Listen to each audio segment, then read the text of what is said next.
नमस्कार दोस्तों, स्वागत है मेरे YouTube channel Indian Ayurvedic doctor पर। दोस्तों, मैं हूं आपका दोस्त डॉक्टर एमकेएस। अपन ने यहाँ तक कर लिया था स्वेदन के भेद। तो सहअग्नि स्वेद थे 13, निराग्नि स्वेद थे 10। तो मैंने बताया था कि अपन क्लास में करेंगे भाई, एक एक को अपन डिटेल में पढ़ेंगे। तो पहले अपन पढ़ते हैं सहअग्नि स्वेद के 13 वेदों में। पहला वेद है संकर स्वेद। संकर यानी मिश्रण, दो या दो से अधिक द्रवों का मिश्रण। दो द्रव या दो से अधिक जितने भी आप लेना चाहो अकॉर्डिंग टू डिजीज उतने ले सकते हो। उन सबका जो मिश्रण करके जो स्वेद किया जाता है वो संकर स्वेद कहता है। परिचय में आएगा स्वेदन द्रव तिल उड़द कुल्थी मांस को कूट पीट कर पोटली बनाकर सुकोषण करके जो स्वेदन किया जाता है उसे संकर स्वेद कहते हैं। सुकोषण यानी जो शरीर को सहन हो सके, जलन नहीं होनी चाहिए। मतलब व्यक्ति जो रोगी व्यक्ति है उसको हाँ कि भाई ठीक है, मैं सह सकता हूँ, मुझे कोई परेशानी नहीं हो रही। अर्थात इसमें दो द्रवों को मिलाकर पिंडाकार बनाकर स्वेदन किया जाता है। पिंड बनाने के कारण इसे पिंड स्वेदन भी कहते हैं, इसे ताप स्वेद भी कहते हैं। पिंड क्यों बोला कि भाई अपन ने ये लिया, तिल उड़द लिया, कुल्थी लिया, मांस लिया, उनको अपने कूटा पिसा और पिंड सा बना लिया। पिंड कैसे बनेगा? पोटली बना ली, कपड़ा लिया, कपड़े में डाला, उसको वही बांध लिया, वो पोटली सी बन गई, तो ये पिंड बन गया। तो इसलिए पिंडा स्वेद है। और ये इसमें क्या है, अग्नि का यूज होता है, इसलिए ताप स्वेद भी कहते हैं। संकर स्वेद दो प्रकार का होता है, एक तो स्निग्ध संकर और एक रुक्ष संकर। कि एक तो वही स्निग्ध, इसमें स्निग्ध द्रवों का यूज हो रहा है, इसमें ओनली रुक्ष मतलब रूखी सूखी चीजों का यूज हो रहा है। तो ये बहुत ज्यादा इंपॉर्टेंट है। कैसे? क्योंकि स्निग्ध सवर कहाँ करना है, स्निग्ध संकर मतलब कहाँ यूज करना है, और रुक्ष संकर कहाँ यूज करना है, वेरी वेरी इंपॉर्टेंट, चिकित्सा की दृष्टि से बहुत ज्यादा महत्वपूर्ण है। तिल उड़द चावल आदि को पायस मांस मांस रस अम्ल वर्ग के द्रवों के साथ पकाकर पोटली बनाते हैं। फिर उस पोटली को उष्ण पायस दूध मांस रस में डुबोकर स्वेदन किया जाता है। वात प्रदान रोगियों में किया जाता है। वात प्रदान कोई भी डिजीज है उसमें आपको ये करना है। कौन सा? स्निग्ध संकर। स्निग्ध संकर से क्या होगा कि रुक्ष का गुण स्निग्ध ऑटोमेटिक क्लियर हो जाएगा, और शीत जो वात का गुण है उसमें उष्ण, इसके अपोजिट, क्योंकि स्वेदन से उष्ण गुण मिलता है। तो जो वात के जो मेन गुण है ना, शीत और रुक्ष, उसके अपोजिट दोनों गुण मिलेंगे, इसलिए ये जल्दी वात प्रदान रोगों में काम आएगा। अब यहाँ पे क्या है कि भाई तिल उड़द चावल आदि को पायस यानी खीर, खीर में मांस रस में या अम्ल वर्ग के द्रवों के साथ पकाया। पहले तो उन्हीं में पकाया, फिर पकने के बाद उसको छान लिया। छानने के बाद में जो जैसे कि भाई चावल है या तिल है या उड़द जो भी है या सब मिक्स में है, सब उनको छान के एक पोटली बना ली। फिर जो चीज अपन ने गरम गरम थी, जैसे कि छान के जो रस निकला था उसी का, उसमें डुबो डुबो के उसको क्या करना है, जैसे ये पैर है तो यहाँ पे आपको इसका स्वेदन करना है। इसी प्रकार से रुक्ष स्वर देखो, गाय बकरी घोड़ा गधा आदि के सूखे फ्रिज लोहे के पिंड धूल बालू आदि को पोटली में गरम गरम स्वेदन करना रुक्ष संकर स्वेद कहलाता है। अब पहला है बालू का स्वेद। यह रुक्ष संकर है, इसका प्रयोग आम दोष में, उरु स्तंभ में, मेदो रोग में, कफ विकार में। विधि क्या है? स्वच्छ नदी की बालू मतलब बजरी लेकर उसे साफ करके, बालू न तो अति सूक्ष्म हो न अति मोटी, ऐसे भी नहीं हो कि बिल्कुल चूरा हो, बिल्कुल मतलब चूर्ण होता है ना वैसा भी नहीं होना चाहिए, दरदरी होनी चाहिए, और न ज्यादा इसमें कंकड़ होनी चाहिए, मोटी भी नहीं होनी चाहिए। इस बालू का को लेकर मिट्टी की कढ़ाई में गर्म करो। मिट्टी की कढ़ाई में गर्म करना है, ठीक है, ये बात ध्यान रखना। मिट्टी की कढ़ाई में गर्म मतलब जो अपना चूल्हा होता है ना, जिस पर अपन रोटी, मतलब चूल्हे के ऊपर जो तवा होता है उसके ऊपर अपन रोटी सेकते हैं मिट्टी का, उसमें गर्म कर लो पोटली, फिर उसमें पोटली में डालो और उसको स्वेदन करो। बालू की तरह लवण भी, नमक से भी कर सकते हैं लवण, उसको लवण पोटली स्वेदन, जैसे अपन ने बालू का स्वेदन बोला उसी तरीके से अपन लवण मतलब लवण स्वेदन मतलब जो अपना नमक होता है ना, खाना खाने में यूज करते हैं, उसका भी अपन यूज ले सकते हैं। प्रतिदिन 20 से 40 मिनट स्वेदन करना है। उसके बाद में रोगी को अल्प उष्ण निवात तथा वस्त्र द्वारा उड़ाकर उसको रहने के लिए बोले। कहने का मतलब ये है कि उसको ज्यादा हवा में घूरना फिरना नहीं है। तो ये हो गया अपना संकर स्वेद। कभी कभी ये 5 नंबर में आता है कि संकर स्वेद बताइए, तो संकर स्वेद में ये 5 नंबर में सफिशियंट है। ऐसा कैसा आपको लिखोगे तो आपको पूरे नंबर मिलेंगे। अब बात करेंगे अपन प्रस्तर स्वेद की, कोट बेड सिडेक्शन, ठीक है। व्यक्ति को एक 6 फुट लंबी, 2.5 फुट चौड़ी व 2 फुट ऊंची पत्थर की शिला पर लिटाया जाता है। ये जो मेजरमेंट है वेरी वेरी इंपॉर्टेंट, आपको ये ध्यान रखना है, ठीक है, कि 6 फुट लंबी, 2.5 फुट चौड़ी, 2 फुट ऊंची प्रस्तर स्वेद के लिए पत्थर की शिला को साफ कर उस पर सूख धान्य चावल या गेहूं, सूख धान्य जिसमें कांटे लगे होते हैं, कांटे मतलब बालियां, ये चावल में जब बालियों में लगता है, गेहूं भी बालियों में लगता है, जो भी जैसे लगता है। अब समी धान्य उड़द मूंग, समी में सारी दालें आ गई, इनकी खिचड़ी व पेशावर खीर, तिल मांस चावल की खिचड़ी, इन रवों को पकाकर गरम गरम मोटी परत के रूप में पत्थर पर फैला देते हैं, ठीक है। उसके ऊपर रेशम या ऊन की चादर या एरंड या अर्कपत्र बिछाकर उस पर वातनाशक तेल से अभ्यंग किए रोगी को सुला देते हैं। फिर रोगी के ऊपर उन या रेशम की चादर से उसे ढक दिया जाता है। ऊन या रेशम, यहाँ पे रोगी को ऊपर ऊन या रेशम की चादर से उसे ढक दिया जाता है। इस विधि में संपूर्ण शरीर का एक साथ स्वेदन हो जाता है। उपयोग क्या है? पृष्ठशूल, पार्श्वशूल, श्रोणीशूल, कटिशूल, ग्रंथि या खल्ली रोग में ये यूज होता है। अब सिंपल सी बात क्या है, इसको समझो कि ये पत्थर है, ठीक है, ये पत्थर है। इस पे अपन ने मान लो कि वही सूप धान्य की, समी धान्य की, किसी की भी खिचड़ी बनाई, एक मोटी लेयर इसको गरम गरम इस पे बिछा दी पूरे पे। अब व्यक्ति को बोलेंगे जैसे कि अब इसको बिछा दिया, अब खिचड़ी में संदेह ना, तो इसलिए यहाँ पे अपन ने डाल दिया अर्क पत्र या फिर अरंड के पत्ते इसके ऊपर बिछा दिए, ठीक है, अरंड के पत्ते बिछा दिए, जैसे कि ये पत्ता अपन ने बिछा दिया यहाँ पे, ये पूरा इसको ढक दिया। फिर अपन वो व्यक्ति को, अभ्यंग किए हुए व्यक्ति को, जैसे वातनाशक तेलों से उसका अभ्यंग किया पहले, मतलब स्नान किया, और स्नान करने के बाद में उस व्यक्ति को उस पर लिटा दो। जैसे कि ये व्यक्ति, इसके पैर हैं, ये इसका सिर है, ये इस पर लेट गया। अब मान लो किसी की कट्टी में दर्द है, ठीक है, पृष्ठशूल है, पार्श्वशूल है, तो यहाँ पे वो बैठ गया, ठीक है, इस जगह पे लेट गया, और ऊपर से इसको ऊन वस्त्र से, सूती वस्त्र से ढक दिया, और 15 से 20 मिनट उसको रखे, लेटे रहने दो, पसीना बन जाएगा, क्योंकि नीचे से उष्णता आएगी, गरम गरम अपन ने जो बिछाई थी ना, जो भी खिचड़ी बिछाई थी, ठीक है, मांस चावल खिचड़ी, वो गर्म थी, ऊपर से अपन ने ऊनी वस्त्र डाल रखा है, तो पसीना बनेगा, 20 से 40 मिनट में पसीना पसीना पसीना जाएगा, और पसीना आना या आना मतलब स्वेदन होना, ठीक है। तो ये क्या है? पिस्तर स्वेद। अब करते हैं अपन नाड़ी स्वेद, ठीक है, स्टीम केटल। स्वेदोपक द्रव के मूल, पत्र, शंकु तथा उष्ण स्वभाव वाले पशु पक्षी के सिर, पैर का मांस, अम्ल, लवण, तेल, मूत्र, दूध आदि के साथ क्वाथ बनाना। पहले तो देखो क्वाथ बनाया किसने? स्वेदोपक, मान की वे द्रव्य जो स्नेहन में, मतलब स्वेदन में सहायक होते हैं, उनको लो, उनके मूल, पत्र, शंकु लो, उष्ण स्वभाव वाले, जिनका मांस उष्ण होता है, पशु पक्षी के सिर, पैर का मांस लिया, उनको अम्ल, लवण, तेल, मूत्र, दूध आदि के साथ क्वाथ बना लिया, या फिर दशमूल क्वाथ ये ले लिया, चाहे दशमूल क्वाथ ले लिया, ठीक है। अब यदि एक ऐसा बड़ा पात्र है जिसमें स्वेदन करने योग्य द्रवों का ऊपर वर्णित, मतलब ये स्वेदन करने योग्य द्रवों को ऊपर वर्णित मिलाकर क्वाथ किया जाता है, क्वाथ अपन ने बना लिया था। क्वाथ निर्मित हेतु पात्र पर ढक्कन लगाओ जिससे वाष्प बाहर ना निकले, देखा, ये क्वाथ का प्रयोग करो, या फिर अपन को ये सारी चीजें अपन को इसमें डाल देनी है। ये अपन ने चाहे दशमूल क्वाथ ले लो, चाहे ये ले लो, जैसे अपन ने दशमूल क्वाथ डाल दिया उसके अंदर, मतलब क्वाथ डाल दिया, या फिर क्वाथ बनाओ, ये तो क्वाथ बनाना है, ये डालना, जैसा भी आप। फिर अपन ने उसको गर्म कर दिया, एक बड़ा भगोना लिया, एक बड़ा पात्र लिया, उसमें अपन ने उसको ढक्कन कर ढक दिया, पात्र में एक छेद कर दिया जाता है, उसी छिद्र से श्रीखंड के सींग, बांस की नली, करंज या मदार पत्तों से बनाई गई नली, जिसकी आकृति हांडी की सूंड की तरह उतार चढ़ाव वाली हो। कहने का मतलब ये है, जैसे कि ये अपना स्टोव है, इसके ऊपर अपन ने एक क्वाथ भर दिया, ये इसको ढक दिया, ढक्कन लगा दिया, और इसमें ये छेद कर दिया, और इसमें एक नली लगा दी। किसकी लगाई? बांस की नली, सींग, करंजिया, मदार के पत्तों, कोई इसकी भी एक सींग बना दी, ठीक है। ये अपना गैस हो गया। अब ये गर्म होगा तो इसमें वाष्प बनेगी, ऊपर तो अपन ढक्कन लगा रखा है, तो ये छेद से ही होकर वाष्प निकलेगी, ठीक है। तो इस वाष्प पे जो अपन स्वेदन करेंगे वो नाड़ी स्वेद कहलाएगा। तो ये किस तरह की होती है? हाथी की सूंड की तरह होती है। कौन सी? जो ये नली लगाई होनी वो। अब उस नली की खासियत क्या है कि उस नली को पात्र के छिद्र में लगाकर उसका मुंह बंद कर देता है, ठीक है। उस नली को लगा देंगे, आगे का पात्र मुख बंद कर दे। क्यों? अगर उसको खुला छोड़ देंगे तो जो धीरे धीरे बनती रही ना वो बाहर निकल जाएगी, इसलिए पहले इकट्ठी होने को। नली का मोटा भाग छिद्र में, मतलब पतला भाग स्वेदन करने योग्य स्थान के पास रखा जाता है। जो नली का मोटा भाग था ना उसको अपन ने तो ढक्कन में लगा दिया, और जो पतला भाग है वो अपन ने आगे रखा। क्यों? जैसे कि मान लो ये पाइप है, आगे जाके सकड़ा हो रहा है, तो यहाँ तो पानी का प्रेशर धीरा रहता है, आगे जाके यहाँ पे तेज बन जाता है। उसी तरीके से बाहर से जो नली का बड़ा भाग है ना, जो ढक्कन पे, धीरे धीरे यहाँ से गैस बढ़ती जाएगी आगे, लेकिन जब निकलेगी ना तो प्रेशर से निकलेगी, ठीक है। तो ये इसलिए आपको नली का जो मोटा भाग है ना पात्र के मुख पे रखते हैं, और जो पतला भाग है वो आगे रखते हैं, ताकि जहां पे वो निकले तो प्रेशर से निकले। इस नली की लंबाई 3.5 हाथ, चौड़ाई आधा व्याम, मतलब 3.5। इस नली की लंबाई कितनी होती है? 6 फीट होती है, और चौड़ाई आधा व्याम होती है। नली का मूल भाग जो पात्र में लगाया जाता है 1/4 व्याम तथा अग्र भाग 1/8 व्याम का होता है। तो जो चौड़ा भाग था 1/4 व्याम का होता है, तो जो अग्र भाग है वो 1/8 का, तो 1/8 उससे आधा रहता है एकदम। जितना मुख पे जहाँ पे ढक्कन पे लगाया जाए ना उससे आधा हिस्सा ही रहता है अगले, मतलब ताकि उसमें प्रेशर बनता रहे।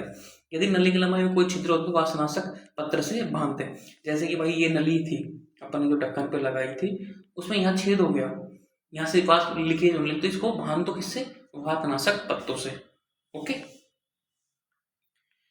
अब यहाँ पे क्या है, यदि यह नली 2 से 3 जगह टेढ़ी होनी चाहिए, मतलब ऐसे मुड़ी हुई होनी चाहिए, ठीक है, ताकि एकदम घूम फिर के आए ना, तो एकदम जैसे जलन ना हो, सीधी एकदम अग्नि की तरह तप्त ना हो, थोड़ा थोड़ा थोड़ा ठंडा हो जाए, मतलब इतना भी ठंडा नहीं, बिल्कुल ठंडा हो जाए, इतना भी नहीं, नॉर्मल टेम्परेचर पे जाए ताकि व्यक्ति को जलन ना हो, ठीक है। इस पात्र में निकले वाष्प को वातनाशक तेल से अभ्यंगित व्यक्ति का स्नेहन करें। देखो कोई किसी का भी अपन को स्वेदन करना हो, सबसे पहले उसका स्नेहन जरूरी है, तो यहाँ पे पहले लिखा रहता है कि इस पात्र से निकले वाष्प की वातनाशक तेल से अभ्यंगित व्यक्ति का स्वेदन करें। सावधानी क्या है, क्वाथ द्रवों को पोटली में भरकर कुकर में डालें, जिससे दुर्घटना की संभावना नहीं होती।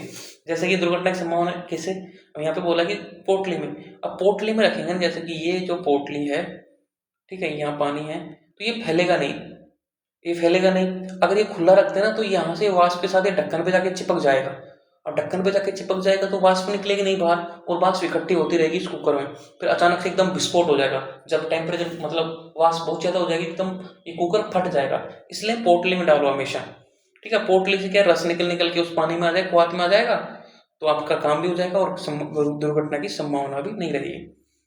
समय अवधि प्रतिदिन 10 से 15 मिनट सम्यक स्वेदन होने तक कम से कम 7, 14, 21 दिन तक इसका यूज करना है। प्रयोग कृदंशी में, पृष्ठशूल, कटिशूल, पक्षाघात, मांसगत विकार में। ये क्या एकांक स्वेदन में मुख्यतः यूज होता है, कौन सा? नाड़ी स्वेदन। इस समय जो पंचकर्मा सेंटर पे मैं लगा हूँ ऐसे डॉक्टर, वहां पे यही सारे काम मैं कर रहा हूँ, ये मेरे डेली के प्रैक्टिकल में डेली इनको यूज कर रहा हूँ। परिसेक स्वेद विधि। अब परिसेक स्वेद विधि में क्या आता है, ध्यान से देखना। अभी श्लोक है यहाँ पे, वाती को उत्तरवाती का नाम, ठीक है, ये चरक सूत्र 14 में आपको पूरा मिल जाएगा। आप अच्छे से आपको देखना, यहाँ पे थोड़ा सा एक लाइन लिखी है, वो एक अक्षर लिखा है, तो इस पे ध्यान न देते हुए आगे बात करते हैं। मैं लिख देता हूँ कि चरक सूत्र 14 का, चरक सूत्र 14 का 44 ये श्लोक है, उससे बच्चे पूछते हैं, जिसमें मैं बता देता हूँ। वातवन या वात कपवन औषध के क्वाथ से शरीर पर धारा गिराना। देखो यहाँ पे कौन सी औषधि है, या तो वात का नाश करे या वात के साथ कफ का नाश करे, उस औषध के क्वाथ से शरीर पर धारा गिराना। ये ऐसी औषधि अपन ने तैयार की, ऐसा अपने क्वाथ तैयार किया जिससे या तो वात का नाश होगा या वात के साथ कफ, वात कफ दोनों दोषों का नाश हो, उसको एक निरंतर एक धारा के रूप में शरीर पर गिराना, तो ये क्या परिसेक स्वेद में आता है। रोग अनुसार औषध सिद्ध तेल से रोगी के शरीर पर अभ्यंग कराकर रोगी को हल्के चादर से ढक दिया जाता है। रोग अनुसार औषध सिद्ध तेल से शरीर पर अभ्यंग कराकर रोगी को हल्के चादर से ढक दिया, ठीक है।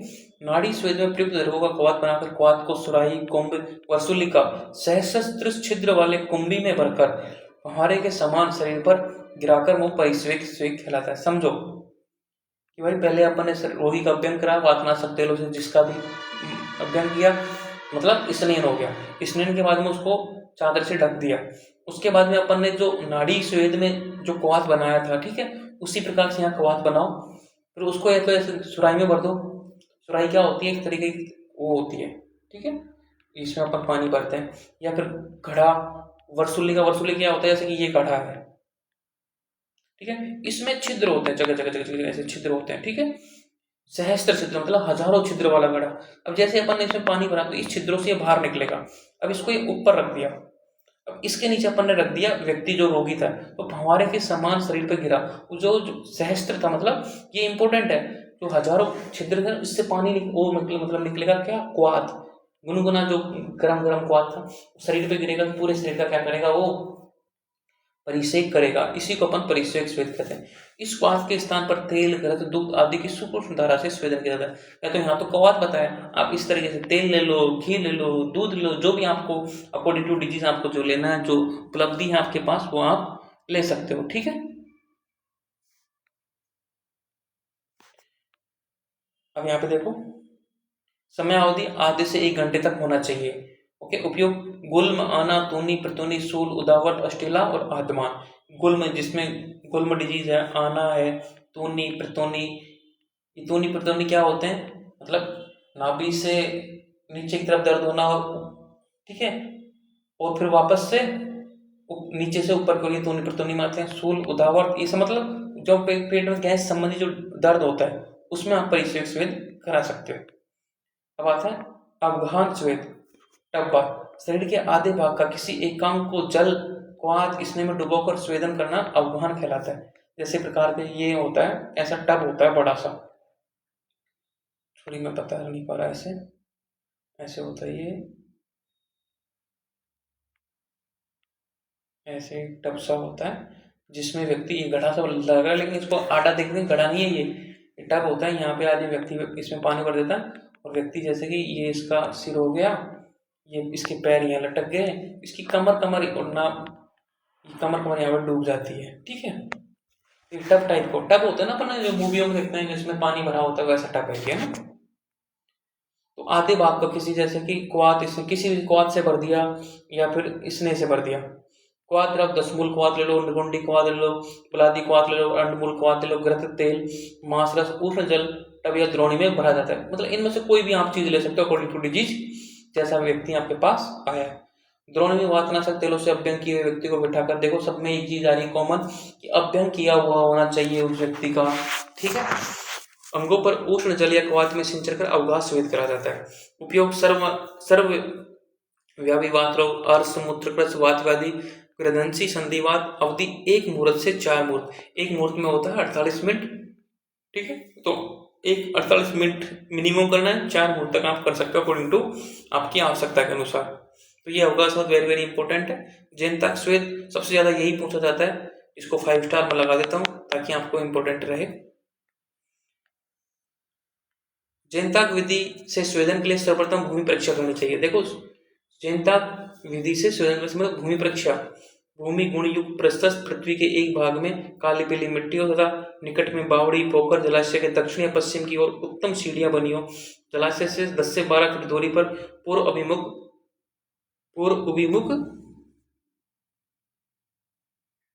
ये क्या लिखा हुआ है, उत्तर, एक मिनट मुझे देखने दो ये, क्योंकि मेरे को समझ नहीं आ रहा ये क्या लिखा हुआ है मैम ने। यहाँ पे लिखा हुआ है जलाशय से 10 से 12 फीट की दूरी पर पूर्व उत्तर अभिमुख। ठीक है, जलाशय में द्वारा गोल कमरा बनाते हैं। तो यहाँ से ये लोकेशन बताई हुई है और वेरी वेरी इंपॉर्टेंट है ये। IIPGD में पूछा जाता है कि भाई जलाशय के दक्षिण, जलाशय की कौन सी साइड में कुट्टी बनाई जाएगी, दक्षिण या पश्चिम की ओर उत्तम सीढ़ियां बनी हो, तो जलाशय से की 10 से 12 फीट की दूरी पर पूर्व अभिमुख, उत्तराभिमुख, कमरे का व्यास 16 हाथ है, ऊंचाई 16, तो ये 16 बाई 16 का एक कमरा बनाया जाता है। तो इसकी जो ये मात्रा है ये आपको ध्यान रखना है। कूटाकार की दीवार मिट्टी से लिपी पुती हो, सभी दिशाओं में दीवार में छोटे छोटे रोशनदान व वातायन हो, जैसे कि ये दीवार है। ठीक है, ऐसे छोटे छोटे झरोखे बनते हैं ना जिसमें से हवा आर पार होती रहती है, वैसी होनी चाहिए। ठीक है, कूटाकार की भीतरी दीवार पर द्वार के एक किनारे से शुरू 1.5 फीट चौड़ी व 1.5 फुट ऊंची पट्टी बनाई जो दरवाजे के दूसरे किनारे तक हो। जैसे कि ये दरवाजा है, ये अपनी कुट्टी बनाई अपन ने, ये कुट्टी बनाई, ये अपना दरवाजा है। तो यहाँ से स्टार्ट ऐसे इसके पास पास पास पास पास पास ऐसे, कितनी ऊंची होनी चाहिए, 1.5 फुट चौड़ी व 1.5 फुट ऊंची पट्टी बनाए। तो इस दीवार से दरवाजे से स्टार्ट हुई, वापस इसी दरवाजे पर आके समाप्त हो गई। कूटकार के एकदम बीच में एक अंगार कोष्ठक बना, अब इस बीचा बीच में, ठीक है, बीचा बीच में एक अंगार कोष्ठ बना, यह 4.5 हाथ व्यास का 3 हाथ ऊंचा बना है। तो मतलब इसकी भी एक वो बना थी, मेजरमेंट पूरा बता दिया, 4.5 हाथ व्यास का 3 हाथ ऊंचा। इस कोष्ठ में कई छिद्र तथा ऊपर ढक्कन हो, इसमें कैर, पलास आदि सूखी लकड़ी डालकर जलाया जाता है। अब इसको जो बनाया था इसमें लकड़ी डाल दो, कौन कौन सी, कैर, पलास, सूखी लकड़ी डालकर जलाया जाता है। जब अग्नि निर्धूम हो जाए, जब इसकी धुआं समाप्त हो जाए, इसमें ओनली अंगारे बचे, मतलब धधकती हुई आग रहती है ना वैसी बचे। कूटाकार, अब जैसे कि ये देखो यहाँ पे अग्नि जलेगी तो पूरा गर्म हो जाएगा, पूरा गर्म तक रोगी उसमें प्रवेश कराए। रोगी को वात हर लेप से मतलब तेल से अभ्यंग कराकर चादर उड़ाकर कूटागार में प्रवेश कराया जाता है, उसे उपदेश दिया जाता है। उसने देखो पहले तो अभ्यंग किया और उसको एक चादर उड़वा दी और यहाँ से वो एंटर लेगा, उस जो पट्टी बनाई थी ना ये 1.5 फुट चौड़ी और 1.5 फुट, उस पर इसको चलने के लिए बोलेंगे, उसको एक उपदेश देंगे। क्या उपदेश देंगे,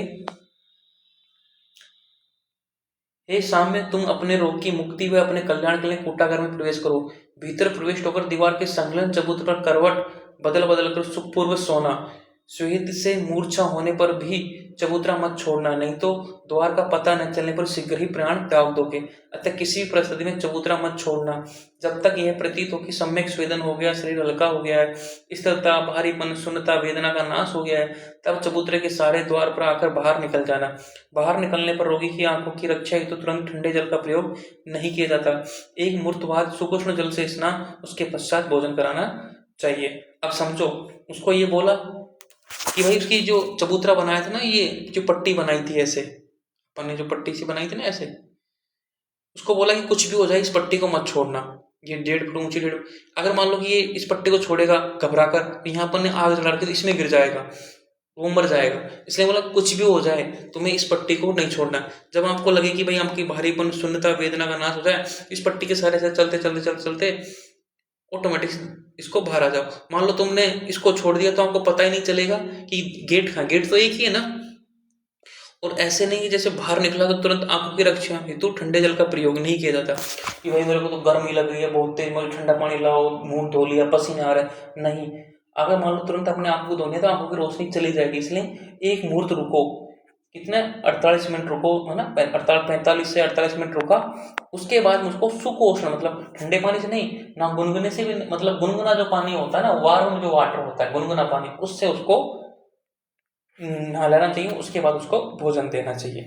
ठीक है, अब अपन करेंगे अश्मगंध स्वेद, ये अपन नेक्स्ट क्लास में करेंगे। आई होप आपको समझने में मजा आ रहा होगा। Very very very very important है। कौन सा? ये जैनताक स्वेद। इसका जो मेजरमेंट है एक बार आप अच्छे से इसको याद कर लेना भाई, कितनी, कौन सी दिशा में पूर्वाभिमुख है, ये उत्तराभिमुख है, जलाशय की कौन सी दिशा में है। ठीक है, भूमि कैसी होनी चाहिए, भूमि गुण युक्त, प्रस्तुत विस्तृत, काली पीली मिट्टी, कौन सी मिट्टी होनी चाहिए, ये सारी चीजें। अंगार कोष्ठ बनाया तो उसके जो बीच में कूटागार की जो अंगार कोष्ठ बनाया वो कैसा होता है, 4.5 हाथ का, 3.5, ओनली 3 हाथ का ऊंचा। तो ये सारी चीजें वेरी वेरी इंपॉर्टेंट। तो जनता स्वेद बहुत ज्यादा इंपॉर्टेंट है। ये मैं पंचकर्मा सेंटर पर कर नहीं सकता क्योंकि ये बड़े बड़े जो सेंटर होते हैं इसमें अपन व्यक्ति 6-6 महीने तक रुकता है, उनमें होता है। वैसे अपने नॉर्मल पंचकर्मा सेंटर में ये नहीं होता। जो मेरे पंचकर्मा सेंटर उसमें ये जनता स्वेद अभी हमने बनाया नहीं, लेकिन फिर भी हम अगर अपग्रेड करेंगे अपने सेंटर को तो शायद हम बनाएं। ठीक है, आप करेंगे अस्मृत, तो मिलते हैं नेक्स्ट क्लास। तब तक जय हिंद, जय भारत, जय आयुर्वेद।